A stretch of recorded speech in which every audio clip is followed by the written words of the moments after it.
All right, here we are, everyone, with the newest player in the Florida Rookie Series. That is Mauricio Reygadas. Thank you so much for joining me, Mauricio. I wanted to speak with you. I was not too familiar with your case originally, but I was told by now our mutual contact, Joseph Torvino, to reach out to you and get in touch with you about your playing career. And when I looked you up on Transfer Market, it was honestly very interesting. So I'm glad that I could have you on. Thank you for taking the time to speak with me. No, thank you for having me. Well, let's get into it here. So, Florida Rookie Series, for anyone who's unaware, generally, we're just trying to learn about new players who are from Florida, have some connection to the state, and then how their career is going. So, Mauricio, if you could get us started on, your connection to Florida, your background, and how you got into playing football. Okay, so I was born in Miami, Florida, Mercy Hospital, to two Mexican parents, and I've always had a love for the sport. I mean, I've always been very athletic ever since I was a little kid. I mean, my parents were a lot of, I mean, they were the type of parents to always have me outside. No tablets, no phones, no nothing. So I had to make use of that. And I remember since I was very little, when my mom would take me to Toys R Us, for example, when it was still open, I wouldn't go for toys. I would always go for a soccer ball or a football, and that was my toy. So I started playing at West Pines United. I remember actually the first year that I started playing was because one of my dad's friends was like, "Hey, like, why don't you put him in travel?" So we tried that out, but it was already mid-season. So the way it worked there, they put me straight to the D team because they didn't know me. They didn't know who I Hmm. was. In not even 6 months, I went from the D team to the A team. And that first year, like full first year, which I believe was, well, actually, I'm not even sure, but we actually created a very, very good team. And from that year on, maybe 3 years, 3, 4 years, we had a very, very good team. It was West Pines Black back when it was FISA. And it wasn't all of this MLS Next or DA or Right. ECNL. It was just FISA, FISA, how Florida Youth Soccer Association. And so I remember they used to have this ranking on online where you could check how where you were ranked, and we were always top 10 in the nation. And so I always remember because that team, everybody ended up being either playing in a very good team or in a very good program, and most of us are still playing. So that's where I came from, and that's where I sort of started um, gaining my relationship with the sport, improving day by day because we would always play the best tournaments. And then after West Pines, there was one season where everything was going well, and I actually had meniscus surgery. Hmm. So that kind of switched everything up. I had to miss out a full year. I was only 12. I was 12. And I remember that was really tough because it's very young age for an injury like that. Yeah. Yeah. It's not surgery. And so from there, I went back to West Pines, but that team fell apart that year. I don't know what happened. And after West Pines, I went to Davie United, and I played in Davie for quite some time. I think it was maybe another 3 years, from when I was 13 to when I was 15.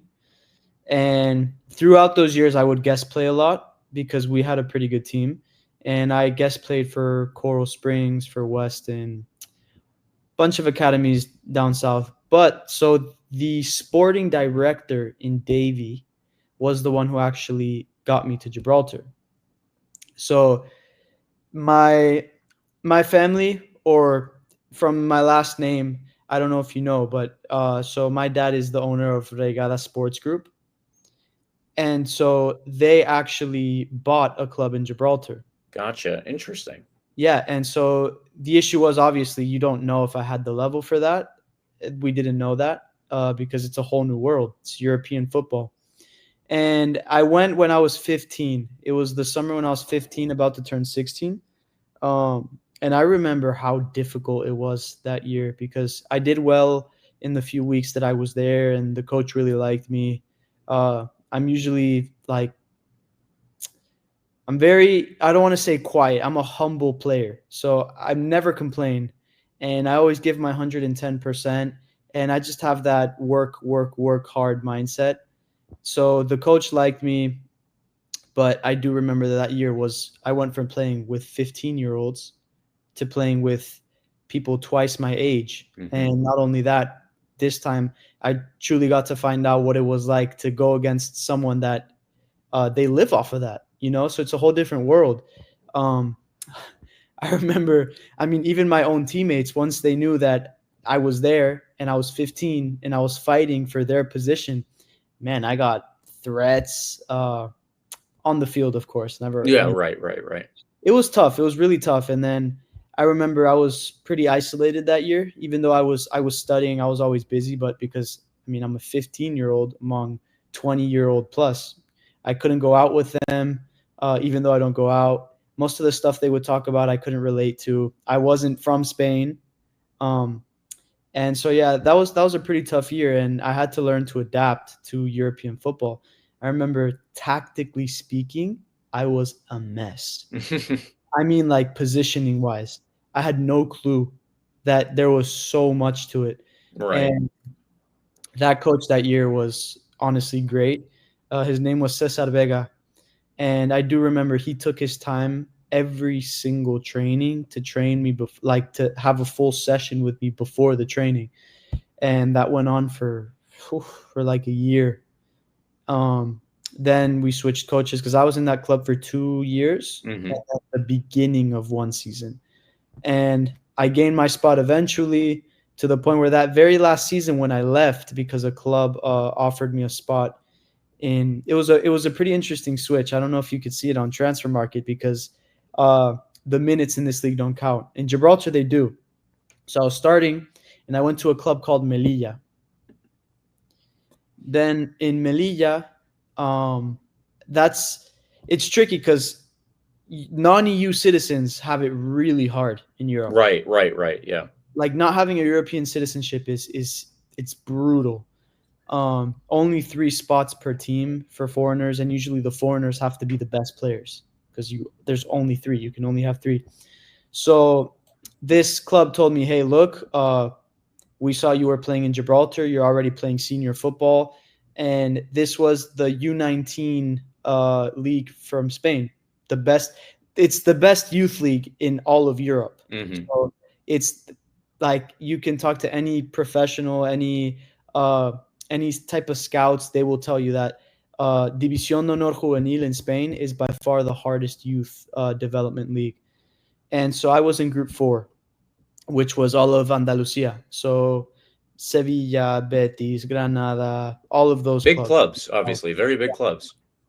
And so it was honestly a great experience. Again, I couldn't leave until I was 18. So that's why I was in Gibraltar until I turned 18. And I turned 18 in October, so I only missed a few games. But when I got there, I was immediately a starter. I played every single game. Everything, that season was huge for me. I grew in so many different ways. Um, and then I got to experience Spanish football because I was playing, even though it's in Spain, it's connected to Spain. Gibraltar, the way they play football there is not how they play in Spain. And I would train with the first team here and there, but again, because of papers, I couldn't play with them. Right. So I mean, that season I learned so much. It also ended up being one of the toughest of my life because in April, playing actually against Betis, their academy, they broke my tibia and my fibula of my right leg. And so that was really tough because that summer I was going to have a huge move, very big move. I was one of the best in the league. I was performing really well. I was in my prime, if I want to put it that way. And so that was a major setback. Yeah. But I have a lot of faith, you know. I'm a Christian and I know that God closed that door for a reason. And so that was very, very tough. The recovery was tough, and I did so well that past season that I got signed by a Primera Ref team, which is Primera Federación. That's third division in Spain, which people who know about European football, they know how difficult in countries such as England, Germany, Spain, where football is life. I mean, third division is no joke. No, of course. It is no joke. And so I was signed by a third division team while being injured, which was very big. I was very excited at that moment, but man, my recovery was tough. I tried my hardest to recover as quick as possible, and everything was going well. Uh, it was very good teammates, and we were still on the first coach. Keep in mind the team I signed for, we fought for relegation until the very last game. We switched coaches 4 times. Jeez. It was in December. We made like an insane amount of signings, and so it was a really tough season because by the time I could play, which was February, I was finally 100% in February after having a setback in December. But in February, beginning of February-ish, I was finally cleared 100%. But we were on our second coach, about to switch to our third coach. The situation was difficult, and we had 28-man squad. It was very complicated. And, I finally ended up getting rhythm and everything like that. But it was a tough year, especially because I couldn't end up making my debut because of the situation. So every game was tough. It was a 0-0 or a 1-1. And so yeah, but I did learn so much that year. I learned so much from that experience. And playing with people that are higher level, obviously you adapt. You learn how to train with them. And yeah, I take last year as a learning experience. I learned so much more than I thought I would have. And I will always appreciate that. And this year, I signed for a team called SD Logroñés. I know you sent me a female player that she's playing for a team here in Logroño too. Yeah.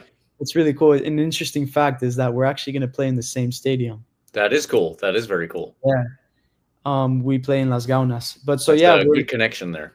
Yeah, we're in preseason right now, and everything is going well. We have a game tomorrow. Got to earn that spot. Yeah, well, obviously that's the whole part of being in soccer is earning that spot. It's that's the next step for every team. But I just wanted to go back and break down a couple of things here. So you originally said that you moved to Gibraltar, and Gibraltar is very interesting for a lot of reasons. It's got a weird history in the sport, obviously, because there is it can't be a part of Spain, and it can't necessarily be a part of the rest of Britain. So now they have their own system, their own national team, all that stuff. And I think you said that you ultimately went over there because your family purchased one of the clubs that was involved in the league system there. So I don't know if that is Mons Calpe or if that was a different one. It is. Okay, gotcha. You said that was stepping up just to a level where you were playing against adults, and this is part of their livelihood. I believe that, and correct me if I'm wrong, but I believe that the Gibraltarian League is semi-pro, so it's a lot of players who might have another job, but at the same time, these are, regardless of who you're playing for, these are guys who are playing for money. They are playing for their livelihood at some level here. So yeah, as you said, it's a big learning curve there. Yeah, and that's right. What you said about Gibraltar, there's a lot of players that they also work their own jobs, but at the same time, this is a league that first, second, third, and fourth place have direct access to. First place goes Champions League. Right. Qualifiers. Second and third go Europa League, and fourth go Conference League. So at the same time, it's really interesting because you can think, wow, these teams have so much, they have such a high chance of making it to these leagues or these tournaments, but they still work jobs, and it's because I don't know how to explain it. Lincoln, for example, which is the one they just lost a qualifier round in the Champions League. Now they're playing Europa League. I would say that this club, none of the players have a second job. They're footballers. Maybe other clubs, St. Joseph's, Europa. It depends on the club, honestly. But it's a very interesting league because it's a hidden gem in regards to access to UEFA. It is a hidden gem.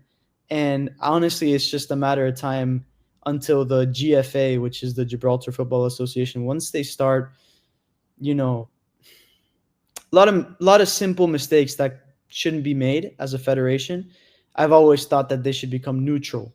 They They should be run by people that have already gotten I don't really know how to explain it. You need a mindset that's not from Gibraltar, because Gibraltar is a country with 30,000 people. You need someone Right. with real football experience, some people that have worked in these type of federations that are thriving, and you have to bring them over and you have to let them run things, because having exposure to UEFA is not for everyone.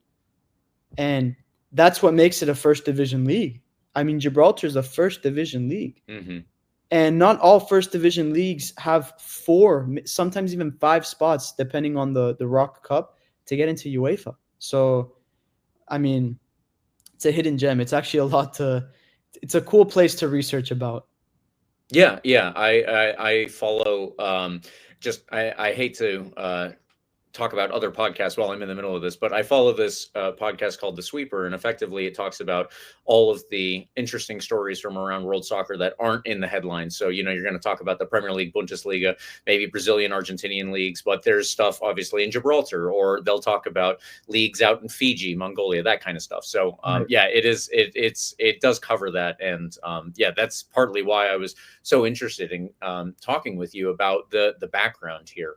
You mentioned that over your time in Gibraltar, and again, once you moved to Melilla, which is it's another very interesting case, because it is a Spanish exclave on the Yeah. African continent. But both of those, you found that the level was at a place where you were not at when you arrived. So you had to get yourself there. Could you walk me through the process, I guess, of, realizing where they are, where you are, and what you have to do to get to the steps that you have to take? You said that you had individual training sessions with your manager, which is fantastic. Obviously, somebody taking an interest in you and making sure that you can succeed is so helpful. But yeah, please walk me through all of those steps, because as someone who is I played West Pines when I was growing up, but I'll tell you, they destroyed us. So I don't have the background of this level of play, and I would love to know what the insider story is like. So I mean, the biggest jump for me was definitely from US soccer to European football. It's a whole different world in regards to tactics, in regards to positioning, everything you could think of. So when I got to Gibraltar, I think that was the hardest year to adapt to, because of the level. And it wasn't just the fact that I needed to up my game in everything, like skills, like my body. Like, I was skinny when I got there. I had to hit the gym a lot more. Mm-hmm. I mean, heck, when I went to Gibraltar, the beginning, or maybe I think towards the end of the first season, I weighed probably 45 kgs. 45 kgs? No, more. 45 to 50 kgs. And now I'm weighing somewhere around like 74. Gotcha. So Big of difference. course it has to do with the age, because I'm 19 now, but at the same time it's muscle. A lot of it was muscle and body composition. But so yeah, in Gibraltar I learned that. Now the switch from Gibraltar to Spain, you got to think that there you are playing a first division league. Like, the level, it has to be good to a certain extent, right? Which is why they decided the other club was like, hey, look, this guy's not 19 yet. Like, we could sign him. And, of course, my agent told him like that I was interested in playing in Spain. So when I went to Melilla, I started because I was good. Like, my level was high. My understanding of the game was good because of my time in Gibraltar. The reason I learned there was because I was playing with the top prodigies of Spain. So I was learning to defend a different type of player. I was learning to play a different type of player. I was learning to have to read a different type of player, how to get past a different type of player, so many different things. And so that is where I think my level went higher, because of the type of player I was playing. But in a sense, Gibraltar prepared me very well to go to youth football, So a lot of people think it was a step down, but in my opinion, it was a step up because of the level, because I was playing the best in Spain. And again, it's crazy because not a lot of people understand that just to get to División de Honor, you have to be the top of the top of the top. Like, it's not in Florida, for example, where let's say you have MLS next would be in Florida. You have Weston, you have Orlando City, you have Inter Miami. I don't know if I'm missing another one, but only 3 or 4. You have to think Spain can literally fit in one state. It can fit in Texas. Right. Yet there are 6 groups of División de Honor, right? But the leagues under, you have Liga Nacional. You have, for example, in the southern part of Spain, you have Liga Nacional, you have Primera Andaluza, Segunda Andaluza, or Preferente before that, Tercera Andaluza, Cuarta Andaluza. There's so many divisions and so many clubs that the competition is just way higher because Right. in Spain, everybody plays soccer, everyone. So I would talk to a lot of people and they would tell me their journey to get to División de Honor. And I'm like, I didn't know it was that hard when I played there. Because I went from Gibraltar. I didn't know anything about División de Honor. But when I heard people saying what they were saying about getting to that level, I was like, I genuinely did not know it was that hard. When I did learn that was when I signed for the 3rd division team. Because there I thought to myself, how the hell are these players 3rd division? You know, these guys should be in 1st. And that's Sanluqueño, I think. Yeah. Yeah. Yeah, like the team we had in Sanluqueño, and we were in relegation the majority of the season. We got saved towards the end, but man, we had such good players. And what's crazy is only one of our players ended up going a division higher. The rest are either in another 3rd division team or they went down one. The only one that went up was Victor Valverde. He was a beast. He was insane. He was very good. But that's when I truly got to say, like, wow, like the level here it's not just that the level is high, it's the fact that there's so much competition. So that's why in División de Honor I learned so much in that sense. And then the jump from División de Honor to a 3rd division, a pro team, that was huge. Gotcha. Like that's where I was like, okay, like I get why there's so many divisions, and I get why it's so difficult to get to 1st division. Right. Well, as you said, everybody there does play, so there's competition everywhere. And so that was the season that you were injured, but you still made a good enough impression over the course of that season, or over the course of your whole career, ultimately to move to Logroñés this past summer. So if you could just walk me through that as well, that would be good. Yeah, so Logroñés, I was actually in Algeciras literally a few weeks ago, which Algeciras is a 3rd division team, same Liga Sanluqueño. I was this close to signing with them because I started preseason with them. I was there for 2 weeks, and they really liked me. Like the coach liked me, the staff liked me, the teammates liked me. And honestly, I really liked Algeciras. Like I would have loved to stay there. The only issue is you really don't know if you're going to play, because of the level. I mean, I might be good enough, but everybody else is good enough. So the reason I came here was because I have more chance of playing. And the thing I explained to a lot of people, because Logroñés is 4th. It's 4th division. The way I explain it is, number one, 4th division it's not easier, It's tough. Right. And the way I explain is like, for example, in Primera Ref, you see Real Madrid B, Atlético Madrid B, Villarreal B. Well, in my league, we have Eibar B, which is a big club. We have Deportivo Alavés B, Zaragoza. We have a few other 1st division B teams, right? So it just comes to explain the development process. But so what was I getting to? Hold on.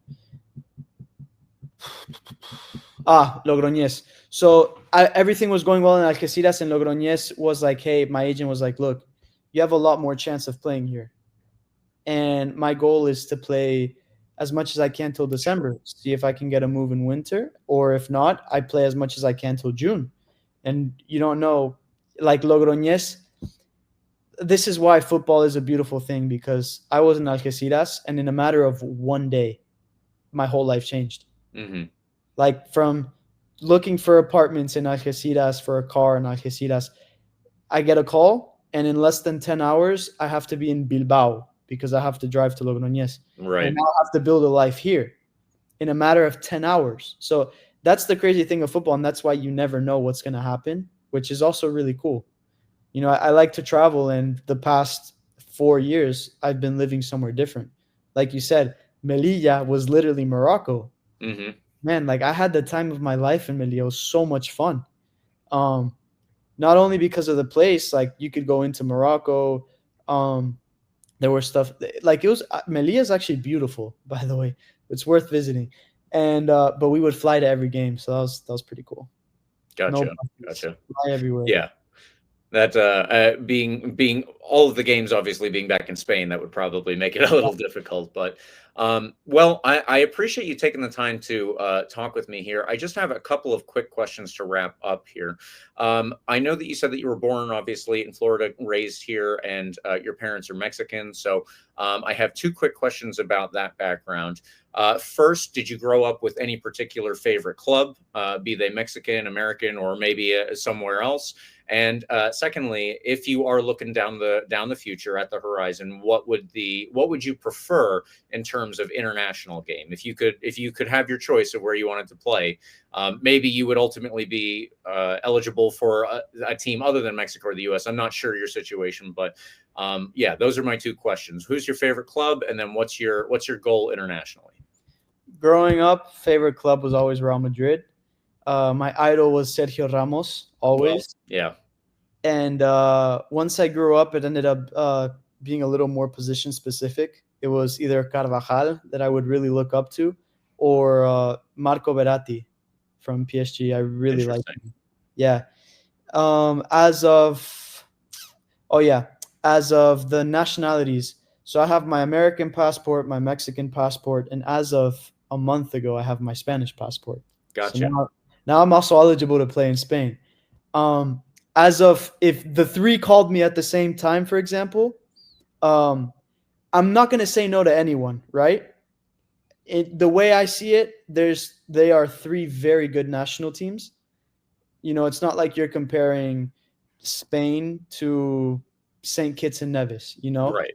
Like Mexico has a really strong national team, the US has a really strong national team, so does Spain. So honestly, the way I see it, whoever calls first, you know? And I've had the question like what if they both get there at the same time?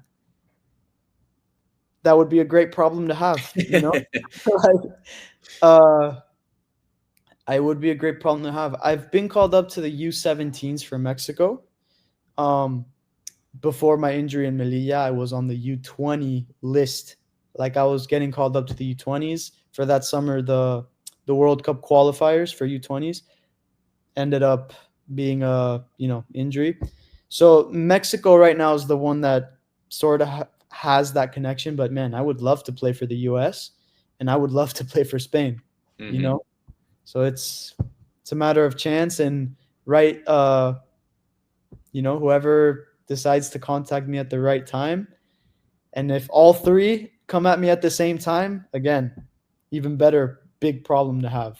Yeah, but keeping your options open. I like that. I like that. Yeah, My last two are like effectively quick fire questions. What's your favorite city you've ever lived in? it's a great question. I want to say,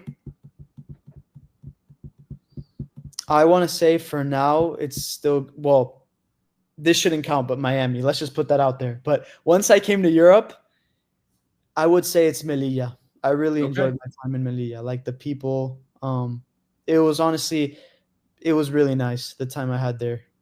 Yeah, I would gotcha. say it's Melilla. Now I'm really liking Logroño. I've only been here a week, and I've really liked it. So Well, that's good too. Obviously, it's good to feel comfortable wherever you are. But my last question for you then is, and this is always the fun one that I like to end on. But what is your off day cheat meal? If you have a little bit of time, you can eat whatever you want. What are you going for? here's the thing, man. When I have a cheat meal, I have a cheat day. Right? Gotcha. So, oof. everything in sight, bro. I, I love sweets. I'm a big chocolate person, which is why I can't have chocolate in my fridge. So Mm, if I have chocolate, I have to buy it in that moment and eat the chocolate. Because if I right. have stuff at home, I will finish it. I'm a big sweets guy. Cake, pastries, um, everything that has to do sweets. As a food, I love me some sushi, but a Okay. lot of times sushi isn't really a cheat meal. Like it's not that bad. So, oof, put me in a very difficult spot here. I love food.